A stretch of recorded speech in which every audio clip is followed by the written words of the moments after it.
በብሉይ ኪዳን ትልቁ ምልክት ሳይን ትልቁ ወንደር ምንድነው? በብሉይ ኪዳን የቀይ ባህር ለሁለት መከፈል አይደለም እንዴ? ጴንጤ አይደላችሁም እንዴ? በብሉይ ኪዳን ትልቁ ምልክት ለሰው የተሰጠ ምልክት ምንድነው? ሰው ምልክት ብሎ የሚቆጥረውን አይደለም። ሰው አቤት የሚገርም ወንደር የሚገርም ሳይን ታላቅ ምልክት ናት። እዚህ ቀይ ባህር ተከፍሏል ምናምን ሌሎችም ድንቅ አባባሎች አሉ። ረዓብን የቆራረጠው ለረድኤት በደመና ላይ የሚራመድ ምናምን የሚሉ ቆንጆ ቃሎች አሉ። እንግዲህ ይሄ ለሰው ድንቅ ነው፣ ለሰው ልክ ነው። የቀይ ባህር መከፈል ለኛ ድንቅ ነው። ከበሮ አስይዞ ያስጨፍራል። እግዚአብሔር ግን በአንዳቸውም ባደረጋቸው ምልክቶችና ድንቆች ተደንቆ አያውቅም። እግዚአብሔር የተደነቀበት ምልክት ምንድን ማለት እሱ እግዚአብሔር ቀይ ባህር እንዴት የምን እኮ ምልክት አይባልም። የፈርዖን መስጠም ምናምን ምልክት አይደለም። እሺ አንተ ምልክት የምትለው ምንድን ነው? እስቲ እግዚአብሔር ወቃ አንተ ሁሉን ምን ይሄ ምልክት ነው እንዲያልክ ምንም አይደንቅም። እኛ እኮ ከበሮ ይዘን ነው በአራት እግር ያሸበሸብ ነው። አንተ ግን ምንም አይመስል። እስቲ እናንተ የሚደንቅ እስቲ ምልክት ምንድን ነው? ምልክት ልስጣቸው። እነሆ ድንግል ትጸንሳለች፣ ልጅም ትወልዳለች። ለእግዚአብሔር በብሉይ ኪዳን ትልቁ ምልክት የሰማያት መዘርጋት፣ የከዋክብት መንጠልጠል፣ የታላላቅ ብርሃናትና የታናናሽ ብርሃኖች በአየር ላይ መወጠር አይደለም።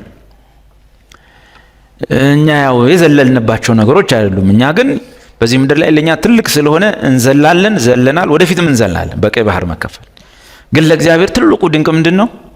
ድንግል ትጸንሳለች፣ ወንድ ልጅ ትወልዳለች። የኢየሱስ ምን በድንግልና ተጸንሶ በድንግልና መወለድ ለአምላክ ትልቁ ምልክት እና በድንግልና ተጸንሶ በድንግልና ተወለደ። በአዲስ ኪዳን ትልቁ ምልክት ምንድን ነው? ኢየሱስ ጋር መጥቶ እስቲ ምልክት አሳየናሉ።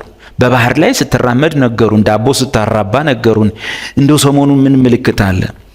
ኢየሱስ ምን አለ?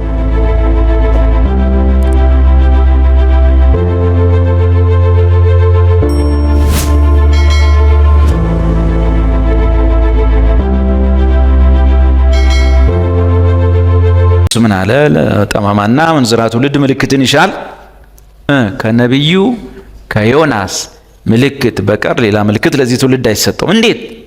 ነቢዩ ዮናስ በአሳ አንበሪ ሆድ ውስጥ 3 ቀንና 3 ሌሊት እንዳደረ እንዲሁ የሰው ልጅም በምድር ልብ ውስጥ 3 ቀንና 3 ሌሊት ያድራል። ዛት ሚንስ ከዛ በኋላ ይነሳል። የኢየሱስ በመቃብር ልብ ውስጥ 3 ቀንና 3 ሌሊት አድሮ መነሳት በአዲስ ኪዳን ድንቅ እሱ። የቀሩት በሙሉ ሽባው ተተረተረ፣ የአንካሳው እየዘለለ መቅደስ ጋር ምናምን ገባ። ለኛ ነው እሱ፣ ለኛ ነው። ከአንካሳው ጋር አብረን እንጨፍራለን፣ እንዘምራለን። መቅደስ ደረጃ ላይ እየወጣን እየወረድን ማመስገን መብታችን። ስለዚህ ወደ እግዚአብሔር ሐሳብ ከፍታ ስንወጣ ለኛ ድንቁ ምልክት በኢየሱስ ልደትና በኢየሱስ ከሙታን መነሳት የተፈጸመው ነገር እጅግ ግሩም ድንቅ ነው። ጽንሰትና ልደቱን በተመለከተ ከቤተ ክርስቲያን አባቶች ቸርች ፋዘርስ ከሚባሉት ውስጥ ዋናው ሰው ጆን ክሪሶስቶም ነው፣ ወይንም ዮሐንስ አፈወርቅ ይሉታል። እሱ ሰው ምን አለ? እግዚአብሔር ዓለማትን ከፈጠረበት ጥበቡ ይልቅ ዓለምን ያዳነበት ጥበቡ እጅግ ይበልጣል። ዓለማትን ሲፈጥር ይሁን ሲል ከወልድ አፍ ውስጥ ከእግዚአብሔር ወልድ አፍ ውስጥ የምታየው ዩኒቨርስ ተፈጠረ። ባጭር ታላላቅ ፀሐዮች፣ የኛ ፀሐይ ትንሿ ፀሐይ ነች። ታላላቅ ፀሐዮች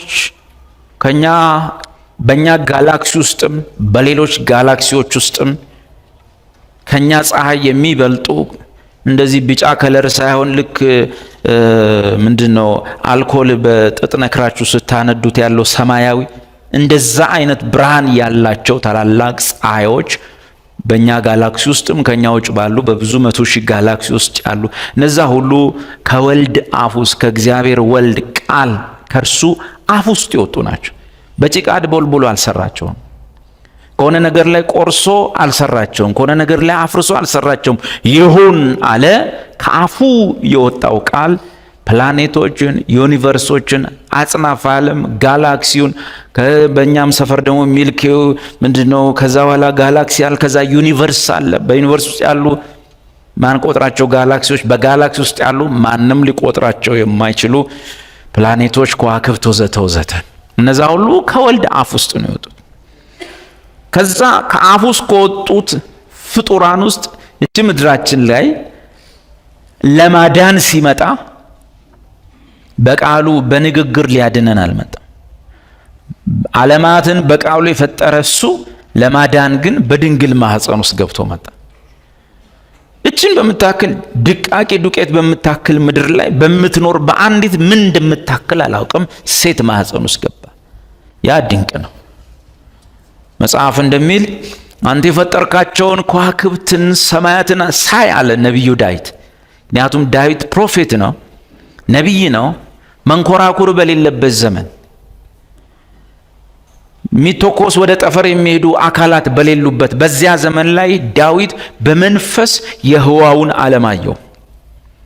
እኛ አሁን በማይክሮስኮፕ የምናያቸውን ነገሮች ዳዊት በዛ ዘመን አየ። አንተ የፈጠርካቸውን ከዋክብት ሌሎችንም ኃይላት ምናምን እነዛን ሁሉ ሳይ አለ። ተሰብስበው እዚህ ምድር ላይ ሲመጣ ዳዊት ታስበው ዘንድ ሰው ምንድን ነው? ትጎበኘውስ ዘንድ ማለት ሰፈሩ ትመጣ ዘንድ የሰው ልጅ ምንድን ነው? ትጎበኘው ዘንድ የሰው ልጅ ምን እንዴት ሰፈሩ መጣ? በምጸልይ ሰዓት በምዘምር ሰዓት እኔ የሄድኩበት ቦታና ዓለማትን አይቼ ሰብሰብ ብዬ ወደዚህ ስመለስ ይሄ አፈር የመሰለ አገር ላይ እንዴት መጣለው አልክ? ድንቅ ነው፣ ግሩም ነው።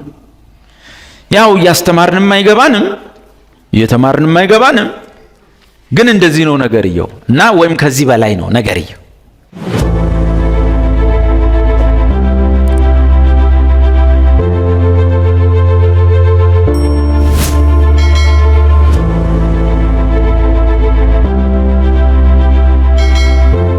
እርኩሱም መንፈስ ቅዱሱም መንፈስ ነብይም ያለው መቅደሱም ያለው ቤተ ክህነቱም ያለው የት ነው? ኢየሩሳሌም ላይ። ዮሴፍን ይዘው ሂዳለው የት? ገሊላ። ገሊላ ከገሊላ ምን አይወጣም? ከናዝሬት ምንም መልካም አይወጣም። ባጭሩ አይሁዶች ከገሊላ ምን ይመጣል ብለው አይጠብቁ፣ መሲህ አይጠብቁ። አይሁዶች ብቻ ሳይሆኑ የትኛው መንፈሳዊ ዓለም ገብርኤልን ጨምሮ ሚካኤልን ጨምሮ የወደቀው መልአክንም ጨምሮ ቄሶቹንም ቀሳውስቱንም ምሁራኑንም ጸሐፍቶቹንም ፈሪሳን ሁሉንም ጨምሮ መሲህ ከየት አይመጣም? ከገሊላ አይመጣ። የታወቀ መጽሐፍ ቅዱስም ይደግፈዋል። መሲህ ገሊላ አይወለድም። ምናልባት ብዙዎቻችሁን ጥያቄ ጠይቀው ይሆናል።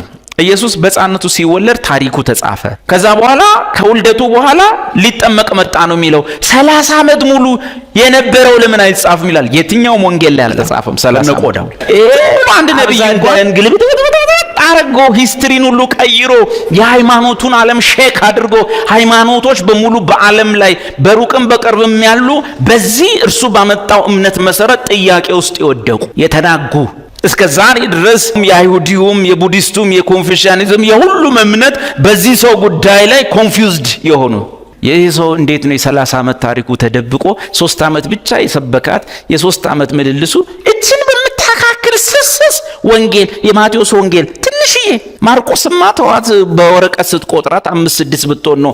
እንዴት ነው እነ ካርል ማርክስ ካፒታል የሚባል መጽሐፍ ይሄን የሚያካክል ቮሊዩም ጽፈዋል።